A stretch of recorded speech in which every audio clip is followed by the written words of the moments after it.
Welcome everyone to the property law classes. आज हम इसी क्लास में सिर्फ प्रॉपर्टी लॉ के बारे में, बेसिक्स के बारे में डिस्कस करेंगे। चलिए शुरू करते हैं। पहले देखते हैं प्रॉपर्टी लॉ जो है, प्रॉपर्टी लॉ में प्रॉपर्टी क्या डेफिनेशन क्या कहता है। प्रॉपर्टी में भी डिफाइंड एज एनीथिंग फिजिकल और virtual entity, owned by an individual और a group of people. Physical क्या होता है? फिजिकल मतलब कार हो सकता है, हाउस हो सकता है, ये सब फिजिकल प्रॉपर्टी है। और वर्चुअल मतलब वर्चुअल में क्या हो सकता है? आजकल IP law, intellectual property law, कोई टीवी चैनल, ये सब वर्चुअल में आ सकता है। प्रॉपर्टी क्या होता है? प्रॉपर्टी में भी डिफाइंड इज एनीथिंग फिजिकल या virtual own by an individual. किसी आदमी ने वो ओन किया तभी उसका वो प्रॉपर्टी हो गया। ब्रॉडली टू टाइप्स में डिस्कस होता है, एक है मूवेबल और एक है इमूवेबल। मूवेबल मतलब कार हो सकता है और इमूवेबल मतलब हाउस हो सकता है। ये सब प्रॉपर्टी के ब्रॉड जो डिवाइड होता है मूवेबल इमूवेबल में आता है। फिर देखते हैं कब कौन सा एक्ट गवर्न होता है प्रॉपर्टी लॉ में। यह बहुत ही इंपॉर्टेंट है जानने के लिए। अगर इमूवेबल प्रॉपर्टी है और लिविंग टू लिविंग जाएगा, मतलब ए एक लिविंग है, बी भी एक लिविंग पर्सन है, दोनों के बीच में अगर इमूवेबल प्रॉपर्टी का ट्रांसफर होगा तभी कौन सा एक्ट लागू होगा, कौन सा एक्ट गवर्न करेगा? Transfer of property act 1882 govern करेगा। अगर मूवेबल है, लिविंग टू लिविंग, ए भी लिविंग है, बी भी लिविंग है, तभी क्या होगा? और प्रॉपर्टी भी मूवेबल है, तभी क्या होगा? तभी सेल्स ऑफ गुड्स एक्ट 1930 होगा। और इमूवेबल और म्यूवेबल दोनों में अगर डेड टू लिविंग, सपोज एक मर गया बंदा और बी एक लिविंग पर्सन है, दोनों के बीच में अगर मूवेबल हो या इमूवेबल हो, दोनों प्रॉपर्टी ट्रांसफर होगा तभी इंडियन सेक्शन 1925 लागू होगा। सिर्फ देखते हैं, अभी इंट्रोडक्शन करते हैं।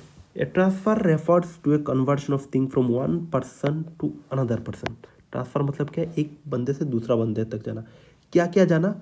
Interest, rights, ownership, position. हम ये ब्रॉडली डिस्कस करेंगे आगे। आप सिर्फ समझिए ट्रांसफर कब होगा? जब राइट्स ट्रांसफर होगा, इंटरेस्ट ट्रांसफर होगा, ओनरशिप ट्रांसफर होगा, पोजीशन ट्रांसफर होगा, तभी एक फुल फ्लेज ट्रांसफर हो सकता है। चलिए आगे देखते हैं। Is transfer of property act exhaustive? No, it is not exhaustive because सब ट्रांसफर ये एक गवर्न नहीं करता। अब हम लोग ऊपर देखे, क्या देखे? सेल्स ऑफ गुड्स एक्ट भी कुछ ट्रांसफर गवर्न करता है, इंडियन सेक्शन एक्ट भी कुछ ट्रांसफर गवर्न करता है, इसलिए ये एग्जॉस्टिव नहीं है। अगर सब ट्रांसफर ऑफ प्रॉपर्टी गवर्न करता तभी ये एग्जॉस्टिव होता। अभी क्या है? ये नो है। करता तो सब यस होता। चलिए आगे देखते हैं। For this we have to see the preamble of the TPA, an act to amend the law relating transfer of property by act of parties. चलिए आगे देखते हैं। The transfer of property can be in two following ways. दो तरह की transfer हो सकता है। एक क्या होता है? एक्ट ऑफ पार्टीज, ए और बी ने एक दूसरे को ट्रांसफर किया। ए भी एक पार्टी है, बी भी एक पार्टी है, और एक दूसरे के बीच में ट्रांसफर हुआ। और बाई लॉ कब हो सकता है? विल हो या सक्सेशन, ये सब बाई लॉ होता है। चलिए आगे देखते हैं। Act of parties cover TPA governs act of parties only and not cover by operation of law. ये सब विल, ये सब इंडियन सेक्शन एक्ट में होगा। टीपीए क्या करता है? दो पर्सन के बीच में, टू पर्सन के बीच में जब ट्रांसफर होता है तभी कौन सा एक्ट देखता है? Transfer of property act 1882 govern करता है। बाई लॉ कब कब हो सकता है? It means automatically by law and it includes will and succession, जो कि मैंने आप लोगों को बोला है। Transfer in case of insolvency, sales in execution of court और डिग्री कोर्टर। जब कोर्ट बोलेगा किसी पर्सन इंसॉल्वेंट हो गया, इसका प्रॉपर्टी को ट्रांसफर करना है, तभी बाई लॉ होता है। चलिए आगे देखते हैं। विल और succession can be called a transfer of property. If a person dies, what would be the approach as to distribution of properties? Firstly we have to see whether there is will or not. एक अगर बंदा मर गया तभी हम पहले क्या देखते हैं? इसका will है या नहीं है। If no, then the property would be distributed by succession. Succession act के अकॉर्डिंग डिस्ट्रीब्यूट होगा, जो कि इंडियन सक्सेशन एक्ट के मतलब अंडर वो सब क्या होगा? डिस्ट्रीब्यूट होगा उसका प्रॉपर्टी। और विल होगा तो जिस बंदे के नाम पे विल होगा उसी बंदे के पास जाएगा। Why we are moving to succession if there is no will? Why will is not an act of parties? Will क्यों act of parties नहीं है? चलिए आगे देखते हैं दोनों। The creation of will is unilateral act. An act of parties requires two person at least. अगर दो पर्सन A और B के बीच में होगा, दो पार्टी है, तभी ये एक्ट ऑफ पार्टीज होगा ना। एक ट्रांसफर करेगा, एक एक्सेप्ट करेगा, तभी ये होगा ना। और will क्या होता है? एक बंदा सिर्फ will बना के चला जाता है, इसलिए ये यूनिलैटरल है, ये एक्ट ऑफ पार्टीज नहीं है, इसलिए ट्रांसफर ऑफ प्रॉपर्टी इसको गवर्न नहीं करता। For act of parties there must be an act and generally it would be done by both the parties. Act कब होगा, कोई पर्सन कुछ एक्ट करेगा, दूसरा एक्सेप्ट करेगा, तभी ये बायलैटरल होगा। और क्या होगा, तभी ये दो बंदों के बीच में एक्ट ऑफ पार्टीज होगा। कब कुछ अगर यूनिलैटरल कुछ ने कर दिया, ये एक्ट ऑफ पार्टीज नहीं हो सकता ना, ये खुद बंदे ने अपने लिए किया होगा। चलिए आगे देखते हैं। Under transfer of property act, transfer by operation law does not apply, TPA is non exhaustive in nature.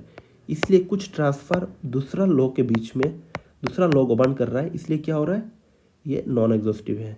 Suppose हम लोग का आईपीसी क्या है, आईपीसी भी नॉन एग्जॉस्टिव है, क्योंकि कुछ और भी लॉ है जो क्राइम को ऑफेंस को, इन सब को क्या कर रहा है, गवर्न कर रहा है। जैसे कि पॉक्सो है और अदर लॉ है, यूएपीए है, ये भी लॉ ऑफेंस को गवर्न कर रहा है, इसलिए ये नॉन एग्जॉस्टिव है। Kinds of transfer under transfer of property, क्या क्या ट्रांसफर होता है, sale of movable property, mortgage of immovable property. आगे हम पढ़ेंगे मॉर्गेज क्या होता है, लीज क्या होता है, exchange of immovable property, lease of immovable property, exchange of immovable property according to transfer of property. Essential elements of transfer of property act 1882। To be a living person, for a transfer of property there must be transfer between living और juristic person.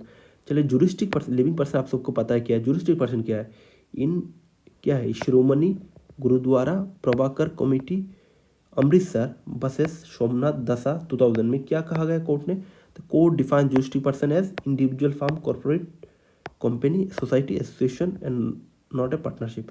मतलब एक transfer, अगर ये एक person है और दूसरा person कौन है, दूसरा पर्सन एक कंपनी है, कॉर्पोरेट है, उन दोनों के बीच में भी ट्रांसफ़र हो सकता है। ट्रांसफ़र ऑफ प्रॉपर्टी के अंदर क्या क्या होना चाहिए, the property must be transferable, transfer of property must be done bye competent person. एक कॉम्पिटेंट पर्सन होना चाहिए, इंसॉल्वेंट नहीं होना चाहिए या माइनर नहीं होना चाहिए, ये सब नहीं होना चाहिए। The transfer should be made in prescribed form, prescribe जो कि ट्रांसफर ऑफ प्रॉपर्टी एक्ट में दिया है, उन सबको बीच उन सबको मानना पड़ेगा। Transfer can not be to unborn child, ये एक्ट के अंदर अनबॉर्न चाइल्ड को ट्रांसफर हम नहीं कर सकते, कंडीशनल ट्रांसफर हो सकता है। चलिए इतना ही था इसमें, और आगे हम देखेंगे, सब कुछ डिस्कस करेंगे। ये मेरा पहला प्रॉपर्टी लॉ का क्लास था और मेरा नाम दीदार लश्कर है, और आगे हम डिस्कस करेंगे। आप सब बताइए ये कैसा हुआ क्लास। और ये सब सिर्फ बेसिक था, सिर्फ बेसिक जो कि मुझे लगा बेसिक है, क्योंकि बाकी आप लोगों को पता ही है टेंजेबल क्या है, इनटेंजेबल क्या है, ये सब चीज़। तो मुझे जो जो बेसिक लगा आज वो मैं पढ़ा लिया। आगे हम लोग पोजीशन ट्रांसफ़र के सब एक्सपेक्ट्स को डिस्कस करेंगे। Thank you so much for watching this video.